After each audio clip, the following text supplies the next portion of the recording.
nous sommes dans une nouvelle thématique dont j'ai découvert le titre dimanche dernier. Tu fais la différence. Parce que quand on a reçu le mail d'Emmanuel, ça ne s'appelait pas du tout comme ça.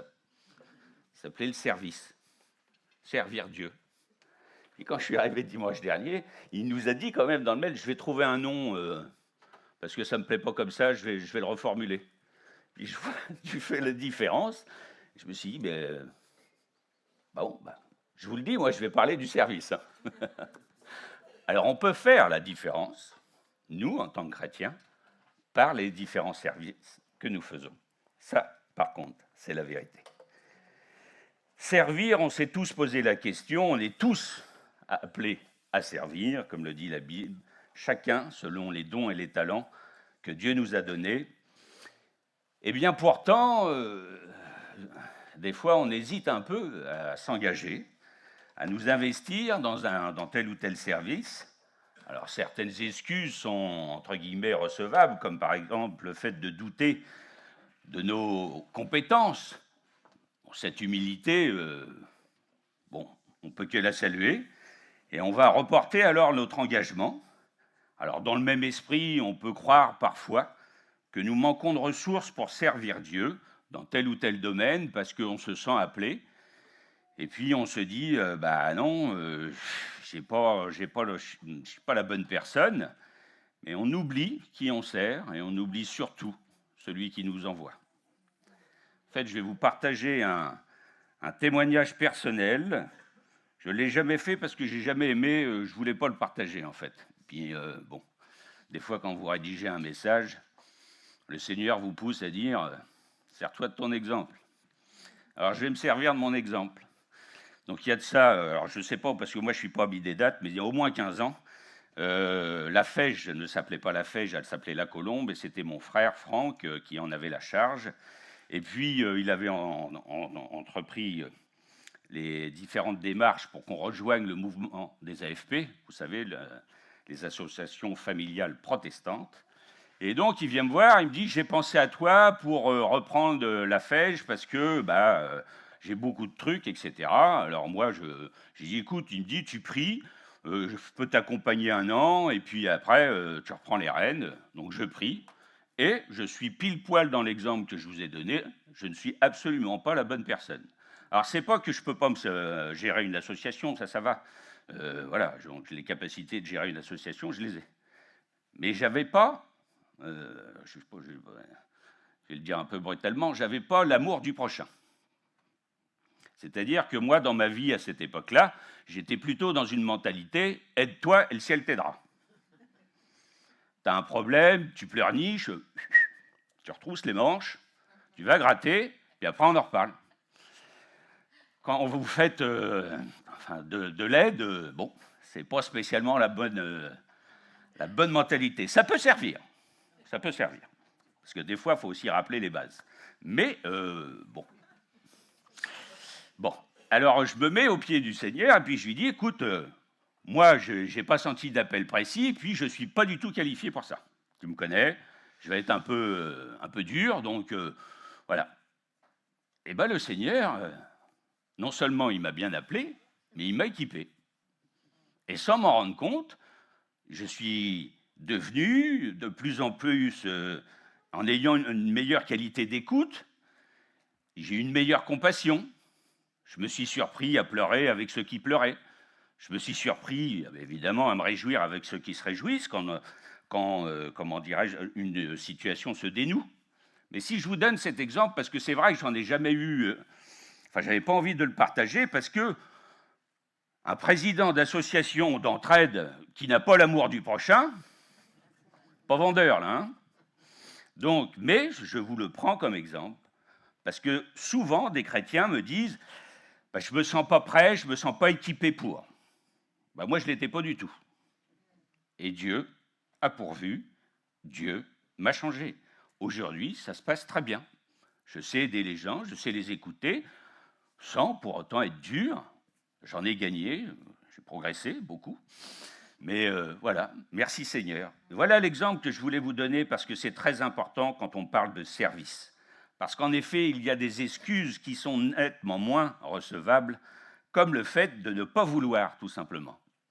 Il y a des chrétiens qui ne veulent pas servir, qui ne veulent pas s'investir dans un service.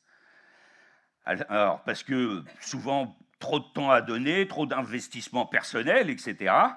Mais tous ceux et celles qui font ce choix, celui de ne rien faire, Dieu sera votre seul juge. Et j'ai en mémoire le souvenir d'une sœur qui avait de réelles compétences avec les enfants. Et un midi, on mange ensemble, un midi de culte, enfin de repas en commun. Et naturellement, ma femme lui parle du service des enfants. Et là, elle nous explique qu'elle vient d'arriver depuis quelques mois, tout à fait compréhensible, elle préfère encore regarder avant de s'investir dans le service, etc. Pas de problème.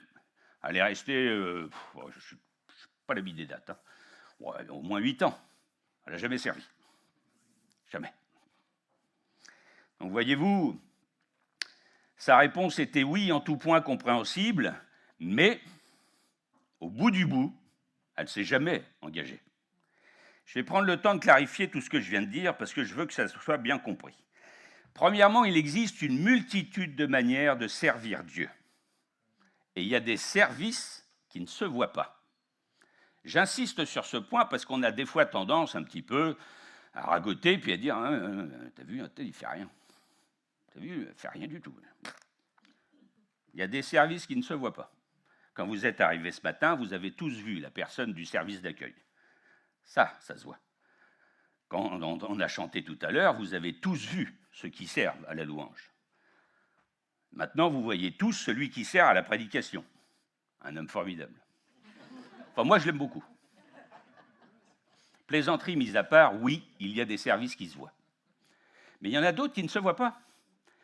Déjà, la sono, on le voit, on ne voit pas. Bon, ça va que c'est Willem parce qu'il est grand, donc ça va. Mais quand c'est Florent, on ne le voit pas.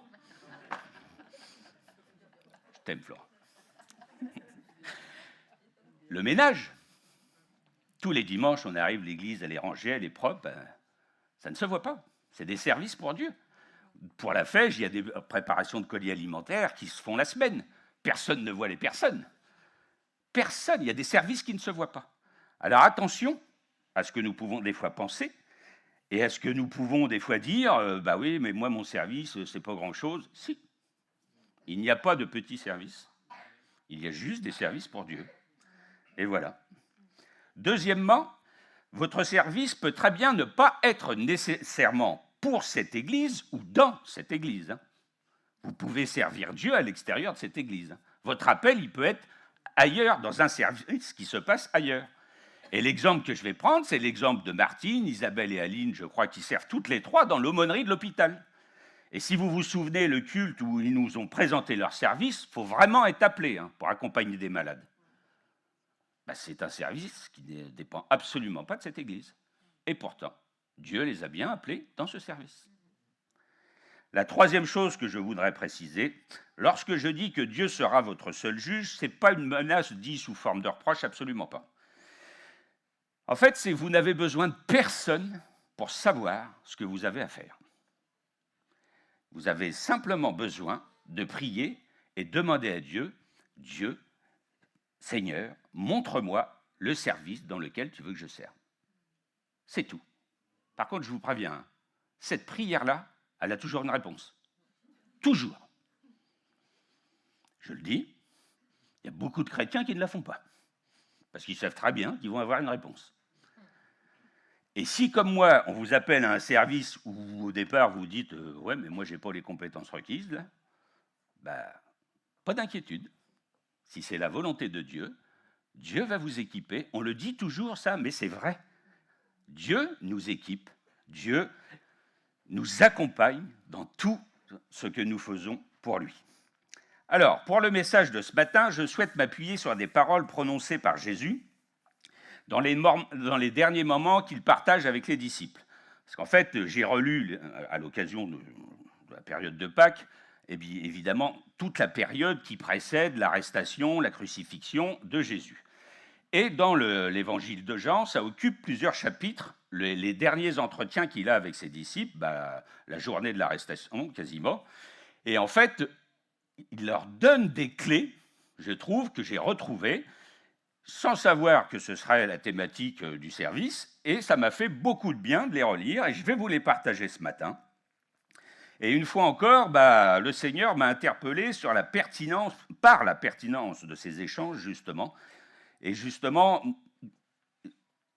il est venu, comme il le dit lui-même, ça pourrait nous sembler drôle, mais il est venu pour servir. Mais quand vous regardez le ministère de Jésus, ça ressemble plus à une mission qu'il avait. Et pourtant, lui, il le dit. Je suis venu pour servir. Sa mission, parce que nous, on la connaît, on ne voit pas un service à proprement parler, mais si, pour lui, c'était un service. Et on va lire un premier passage, c'est dans l'évangile de Jean, au chapitre 13, et on va lire ensemble les versets 33 à 35. Mes chers enfants, je suis encore avec vous, mais plus pour longtemps. Vous me chercherez. Et ce que j'ai dit à tous, je vous le dis aussi à vous maintenant, vous ne pouvez pas aller où je vais. Je vous donne un commandement nouveau, aimez-vous les uns les autres. Oui, comme je vous ai aimés, aimez-vous les uns les autres. À ceux-ci, tous reconnaîtront que vous êtes mes disciples à l'amour que vous aurez les uns pour les autres. C'est exprès que je commence par ce passage-là, parce qu'en fait, il y a là la clé principale de tous les services. L'amour. Si dans votre service pour Dieu, il n'y a pas d'amour, il vous manque quelque chose. On ne fait rien pour Dieu par intérêt, par orgueil ou par acquis de conscience. On s'engage pour Dieu par amour du prochain, mais aussi par amour pour Dieu. D'ailleurs, Jésus consacre beaucoup de ses échanges avec ses disciples pour rappeler sa relation qu'il a avec le Père Céleste, avec Dieu. Et c'est très important. Des fois, on fait des choses comme ça, un petit peu naturellement, sans y penser. Mais posez-vous ce matin vraiment la question, est-ce que j'aime Dieu ? Est-ce que, à l'idée déjà de venir ce matin à l'église, vous étiez content ? Est-ce que quand vous avez parlé avec un frère ou une sœur, vous étiez, et que par exemple vous lui demandez si ça va, est-ce que vous le dites comme ça, ou est-ce que vous le pensez vraiment ? Est-ce que vous étiez dans la joie, le fait de chanter, d'adorer le Seigneur, etc., etc. On fait beaucoup trop de choses par moment, par habitude. C'est clair. Il y a des fois, je me surprends à chanter des chants, je dis, oh, les paroles, elles sont super. C'est pas la première fois que je le chante. Je chante, des fois, ça vous est forcément déjà arrivé, sans faire attention aux paroles. Non. Moi, je suis venu ce matin parce que j'aime Dieu. Et je peux vous le dire en face, oui, j'aime Dieu. Oui, j'aime le servir. Mais c'est un cheminement, ça s'apprend. Et le fait, si je devais donner les choses dans l'ordre, tous les services doivent s'appuyer sur cette mécanique. Premièrement, on le fait par amour pour Dieu et pour son Fils Jésus-Christ, notre Sauveur, puis par amour de notre prochain. Il avait déjà expliqué de maintes manières à ses disciples l'amour du Père, et là, dans ce commandement qu'il donne, eh bien, en effet, ça nous est rappelé, il faut aimer notre prochain. Ce passage des Écritures fait suite à un passage que moi, j'aime pas beaucoup. Enfin, pas du tout. C'est le passage où Jésus va laver les pieds de ses disciples. Je l'aime pas. Je l'aime pas parce que je me dis, Seigneur, c'était pas à toi de le faire. Toi, Seigneur, Fils de Dieu, il va se mettre à genoux devant chacun de ses disciples, il va leur laver les pieds, y compris ceux de Judas. Quel amour, quel dévouement. Il y a des églises qui pratiquent ça, le lavage des pieds. Bon, pas de ça chez nous. Ah non, déjà, moi, je pourrais pas. Non, vous ne me lavez pas les pieds, je ne vous les lave pas, comme ça, c'est très bien. Voilà. Ne touchez pas les pieds. Voilà. C'est à moi, c'est chacun son truc. Voilà. Vous voyez que j'ai encore des progrès à faire. Par contre, sincèrement, je vais vous le dire, si Jésus était là devant moi, je lui lave les pieds sans problème. C'est le seul. Hein. Je vous le dis, c'est le seul. Voilà, c'est dit. Et voyez-vous, ça nous rappelle quand même, derrière cette plaisanterie, je trouve ça incroyable ce qu'il a accompli avec ce geste, à rappeler à ses disciples, voyez ce que je suis capable de faire pour vous, donc soyez capables de faire, de manifester tout plein d'amour pour les autres. C'est vraiment une grande leçon de vie. Alors Jésus continue ses échanges avec les disciples, et malgré tout ce qu'ils ont pu vivre avec lui, vous allez voir des fois les questions qui se posent, ou la compréhension qu'ils en ont. Alors, il faut se remettre à leur place aussi, parce que, en fait, là, ils sont sous le coup de l'annonce, ils sont sur la dernière journée qu'ils vont partager avec Jésus, ils sont hyper tristes, parce qu'ils savent, ils commencent à comprendre tout ce qu'il leur a dit, puis ils sont convaincus que de toute façon, ils ne vont pas le revoir. Donc, la tristesse l'emporte. Mais vous allez voir les échanges, il y a quand même encore des bonnes questions, je trouve, et surtout, des enseignements pour nous. Donc on va continuer au chapitre suivant, on va lire dans Jean 14 les versets 8 à 14.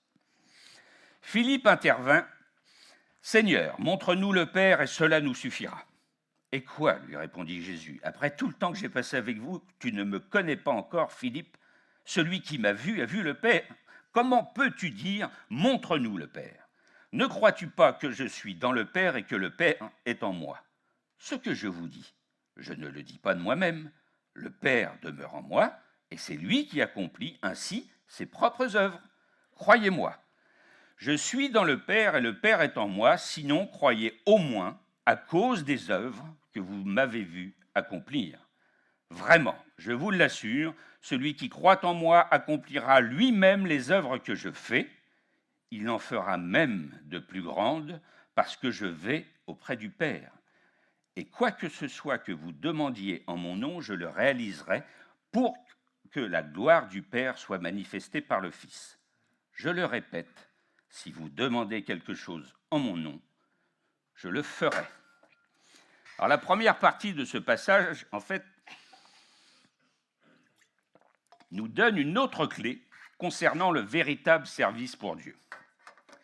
Jésus affirme qu'il est venu pour servir, mais si vous faites attention à ce qu'il répond à Philippe, tout ce que Jésus a fait n'est en fait que la volonté de son Père, que la volonté de Dieu qui se manifeste en son Fils Jésus-Christ.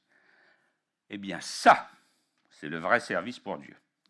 Si ce que nous faisons ou entreprenons pour Dieu ne correspond pas pleinement à sa volonté, alors ce que nous faisons n'est pas inutile, n'est pas vain, mais c'est pas optimal. Hein. Alors, je ne dis, ça n'annule pas des fois certains services que vous pouvez faire comme ça de façon sans y réfléchir, mais je vais quand même prendre un exemple pour éclairer ce que je viens de dire. Nous aimons tous chanter, surtout dimanche, et nous attendons justement de l'équipe de louanges qu'elle nous transporte dans les chants. Si vous regardez l'équipe de louanges, ils sont tous doués en chant ou sur tel ou tel instrument. Ils pourraient très bien jouer, chanter, ce serait très bien. Il ne manquerait rien, humainement parlant. Mais ce n'est pas ce qu'ils font. Ils répètent, ils prient, parce qu'ils ont envie de transcender leurs dons et talents qu'ils ont reçus pour Dieu. Et c'est là que ça prend tout son sens. Et c'est parce que, justement, ils servent Dieu de la bonne manière que nous, on peut être inclus dans leur louange, dans leur adoration. Parce que sinon, quand vous allez à un concert, vous avez des bons chanteurs, des bons musiciens, puis c'est tout, ça s'arrête là. Vous aimez c'est, le style de musique, etc. Mais ce n'est pas ce qu'ils font. Ils servent avec leur cœur, ils le font premièrement pour Dieu, deuxièmement pour leur prochain, et en l'occurrence, le prochain, c'est nous. Et c'est très bien, ça tombe bien, on aime bien chanter le dimanche matin, merci encore. Nous pourrions en fait faire le même constat pour tous les services que nous faisons et que nous réalisons pour Dieu. Alors recherchons toujours à faire la volonté de Dieu dans ce que nous faisons justement pour lui. J'aime beaucoup un verset de la Bible qui dit que Dieu ne partage ni sa gloire, ni son honneur. Ah, je suis fan de ce verset-là. Eh bien, dans tout ce que je fais pour Dieu, et même dans tout ce que je fais d'une façon générale, eh bien, je recherche toujours à glorifier Dieu et à l'honorer. Parce que moi, ça ne m'intéresse pas de prendre la parole devant vous ce matin, si c'est juste pour vous apporter la parole. Ce qui m'intéresse, c'est de glorifier Dieu et de l'honorer. Et vous l'avez tous ressenti, tous ceux qui servent comme moi, cette joie par moments qu'on ressent, parce que Dieu nous fait ressentir sa propre joie, parce qu'on a été utile pour lui. Et ça, on l'a tous ressenti. Eh bien, ça, c'est beau. Avoir fait la joie de notre Seigneur et Sauveur, ça, c'est agréable. La fin de notre passage, le verset 12, c'est juste avant. Voilà, le verset 12, Jésus déclare qu'on pourrait faire de plus grandes œuvres que ce qu'il a accompli. Moi, ça m'a interpellé quand je l'ai relu, parce que j'ai déjà lu ce passage-là, bien évidemment. Comment on peut parler mieux que lui? Comment on peut discerner mieux que lui? Comment on peut guérir mieux que lui? Comment c'est possible de faire des œuvres plus grandes que les siennes? Alors j'ai recherché, je me suis dit, c'est quand même tout foutu, c'est écrit. Mais c'est écrit en plus dans plusieurs évangiles. Donc en fait, je me dis, Seigneur, c'est quoi l'œuvre qu'on pourrait faire plus grande que toi? Alors j'ai recherché, j'ai trouvé un commentaire biblique, un pasteur en Suisse, qui écrit ceci. La seule explication qui me semble plausible est celle qui repère que le ministère de Jésus s'est limité à la Palestine romaine, alors que l'évangile s'est étendu sur toute la terre grâce au témoignage des disciples. C'est un élément de réponse possible, en effet, cette limitation géographique. Mais pour le reste, ça reste un modèle à atteindre. Moi, j'ai encore beaucoup de chemin avant d'arriver jusqu'à lui, donc c'est bien. Voilà. Mais c'est vrai, c'était un élément de réponse, et je le partage avec vous, parce que ce verset-là a forcément fait couler beaucoup d'encre, comme on dit. Mais la fin m'interpelle encore davantage, le dernier verset d'ailleurs qui est répété. Je le répète, si vous demandez quelque chose en mon nom, je le ferai.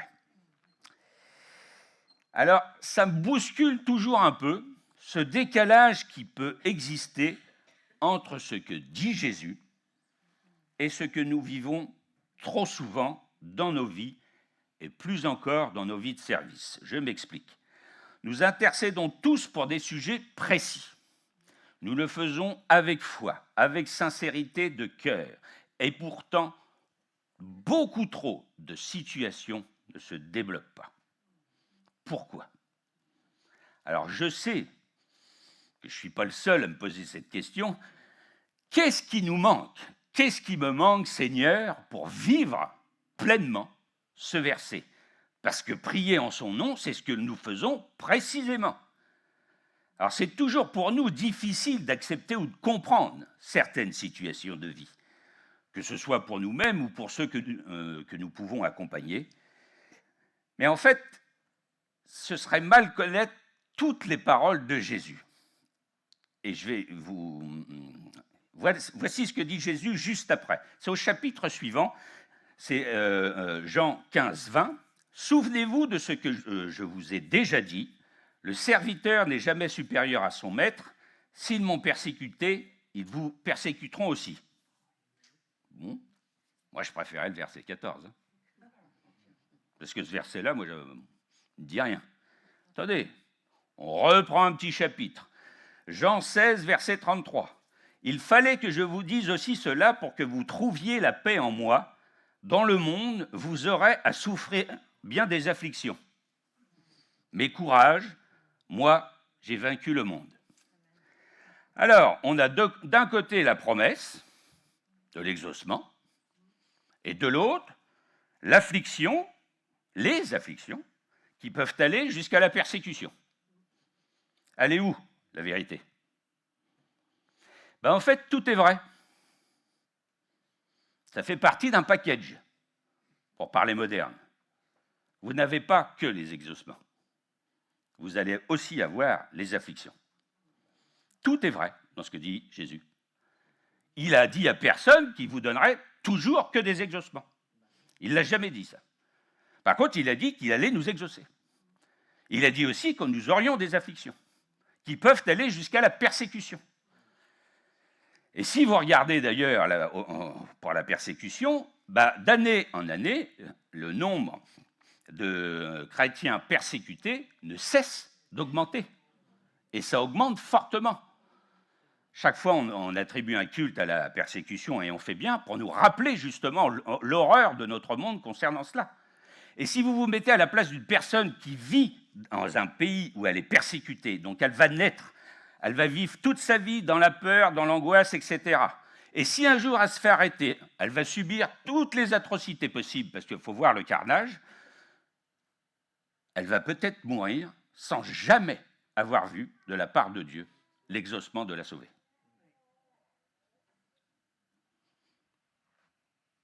Il y a pourtant une promesse d'exaucement. Il y a aussi une promesse d'affliction qui peut aller jusqu'à la persécution. Je vous le dis, en fait, tout est vrai. Et si on réunissait toutes nos vies d'un coup, là, tout ce qu'on a vécu, ça fait un tas, on va retrouver des exaucements. On va retrouver de la guérison. On va retrouver de la délivrance. On va trouver des déblocages de situations familiales, professionnelles, etc., etc. On va en trouver des exaucements, et pas qu'un peu. Mais on va aussi trouver des afflictions. On va trouver de la souffrance, de l'inquiétude, des séjours hospitaliers, des guérisons qui ne sont jamais arrivées, des délivrances pour lesquelles on peut encore prier, etc., etc. On a bien les deux. Jésus nous promet l'exaucement, mais il nous avertit aussi que dans notre vie de chrétien, il n'y aura pas que les exaucements.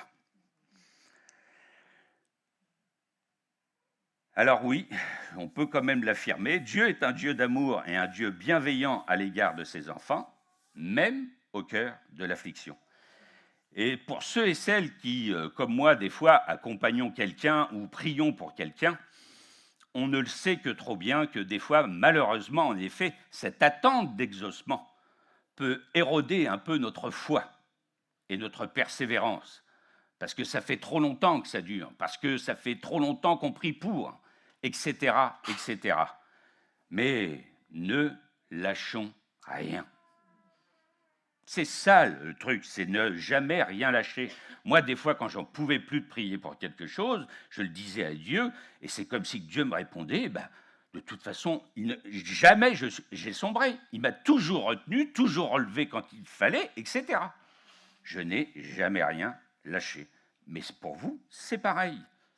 Et il y a de vrais piliers dans la foi dans cette Église, de vrais exemples de foi, de vrais exemples de persévérance, de vrais exemples de dévotion, et bien que ça nous inspire. Voilà ce que je voulais partager avec vous concernant ces versets qui, des fois, sincèrement, nous font plus de mal que de bien. On peut le dire comme ça. On va continuer notre lecture et on va aller dans le chapitre 16 et on va lire les versets 4 à 11. Je vous ai annoncé tout cela d'avance pour que, lorsque l'heure sera venue pour eux d'agir ainsi, vous vous rappelez que je vous l'ai prédit. Je ne vous en ai pas parlé dès le début, parce que j'étais encore avec vous. Maintenant, je vais auprès de celui qui m'a envoyé, et aucun de vous ne me demande où je vais. Mais à cause de ce que je vous ai dit, la tristesse vous a envahi. Pourtant, c'est la vérité, je vais vous dire, il vaut mieux pour vous que je m'en aille. En effet, si je ne m'en vais pas, le défenseur ne viendra pas à vous, mais si je m'en vais, alors je vous l'enverrai. Il vaut mieux pour vous que je m'en aille. J'aurais été tellement comme les disciples à penser le contraire. Les disciples voulaient tout ce qui reste. On les comprend. Et sincèrement, on aime bien quand on ressent la présence de Dieu à nos côtés, on aime bien quand on ressent sa paix, sa joie, sa force. Vaut mieux pour vous que je m'en aille. C'est qu'en fait, depuis, le Saint-Esprit, et ça, c'est pas rien. Vous savez que c'est une trinité, le Père, le Fils, le Saint-Esprit. et ils ne fonctionnent pas indépendamment l'un que l'autre. Ils fonctionnent dans l'unité, de la même façon. Alors Jésus-Christ n'était plus avec ses disciples, mais en effet, le Saint-Esprit les a remplis pour justement de sa présence. J'aime beaucoup cette traduction du Semeur qui dit le défenseur. Vous avez peut-être le consolateur dans votre traduction, mais il y a plusieurs noms comme ça, et quand on les réunit, ça fait du bien. Dans tout ce que nous faisons et entreprenons, cherchons toujours l'onction du Saint-Esprit. Je vais faire rapidement une parenthèse justement sur l'onction du Saint-Esprit. Je l'ai déjà partagé ici, mais je vais le répéter. Il n'y a pas qu'une seule manifestation de l'Esprit. Vous pouvez être sous l'onction et ne pas parler en langue, vous pouvez être sous l'onction et ne pas prophétiser, vous pouvez être sous l'onction, etc., etc. Il existe une multitude de dons de l'Esprit, il existe donc une multitude de manifestations de l'Esprit, donc c'est pas parce que je parle pas en langue, je fais pas ça, je fais pas ci, je fais pas... non, le Saint-Esprit, il va pas... Bon, alors attends, lui, il a sa fiche, là, non, il n'a pas coché là, il n'a pas coché là. C'est pas comme ça fonctionne. C'est la sincérité de votre démarche, de votre cœur. C'est votre intercession qui va faire que vous allez être sous l'onction dans ce que vous allez faire, dans ce que vous allez entreprendre. Donc, ne regardez pas à ceci ou cela, laissez-vous guider par Dieu. Je vais terminer par un passage peut-être un peu plus difficile. On a eu mardi notre visio de prière matinale. Et comme à son habitude, Emmanuel propose un sujet de prière principal, je vais dire ça comme ça, sans limiter nos prières pour autant d'ailleurs. Le sujet proposé était précisément les épreuves que nous traversons, nous, les membres de cette Église. Nous constatons en effet qu'il y a des situations qui restent bloquées, qu'il y en a beaucoup. J'avais partagé même lors de notre dernier AG pour la FEJ, on n'a jamais aidé autant de personnes d'autant de façons différentes. On constate, je le répète, oui, une augmentation des épreuves, je vais le dire ça comme ça. Mais on constate aussi de la même façon une vraie solidarité, un vrai soutien les uns les autres. Nos services ne vacillent pas pour autant et surtout Dieu nous permet d'assumer malgré tout, d'assumer malgré la tourmente. La Bible a été claire aussi que dans les derniers temps, ça allait être de plus en plus difficile. Donc, on a relu certains versets qui nous font plaisir, mais d'autres qui nous font nettement moins plaisir, mais il y a quand même une finalité qui se rapproche toujours un peu plus, c'est qu'à un moment donné, il va y avoir la fin des temps. On est dans une période, si vous avez encore suivi les actualités de cette semaine, on aura des bruits de guerre et des guerres, c'est exactement ce qu'on a eu cette semaine. Donc ça continue, donc je ne vais pas vous dresser un tableau avec plein de petites fleurs partout, pas du tout. Notre foi, notre persévérance sera mise à rude épreuve. Nous en avons conscience et nous avons consacré cette visio de prière à ce sujet. Mais, je le dis, je le répète, nous sommes quand même encore unis les uns envers les autres et nous nous soutenons. Vous savez qu'il y a des situations compliquées dans cette Église. Il y en a qui connaissent la maladie, il y en a qui sont frappés par le deuil, il y en a qui sont frappés par diverses situations complètement bloquées, que ce soit familiales, professionnelles, administratives, et j'en passe. Des situations compliquées, on en a beaucoup aujourd'hui dans l'Église. C'est un fait. Alors, je ne vais pas vous proposer ce matin de faire un appel. Ce n'est pas du tout ce que Dieu a mis sur mon cœur. Il m'a proposé une autre méthode. Que tous ceux qui, ce matin, sont dans la souffrance, sont dans des situations bloquées, sont dans des situations de peur, d'angoisse, que vous puissiez vous lever simplement à votre place. Et je vais prier. On pense aussi à ceux qui ne sont pas là ce matin, parce qu'il y en a. On pense à Céline et Thierry, bien évidemment. Vous savez que ça continue des fois de se compliquer. Ça fait partie des situations pour lesquelles on aimerait une réponse, un exaucement, définitif. Il y en a d'autres de situations. Il y a Eric, le frère de Stéphanie. Toutes ces situations-là sont bloquées. Il y a Gauthier, notre frère, on aimerait aussi qu'il y ait une guérison. Tout ça, on le sait, on le connaît. Mais si vous êtes dans une situation similaire, ou des fois simplement parce que vous n'avez plus de force, bah, levez-vous et je vais prier pour vous. On se recueille et on se laisse aller. Pour ceux qui veulent se lever, vous vous levez et je prierai pour vous dans un instant.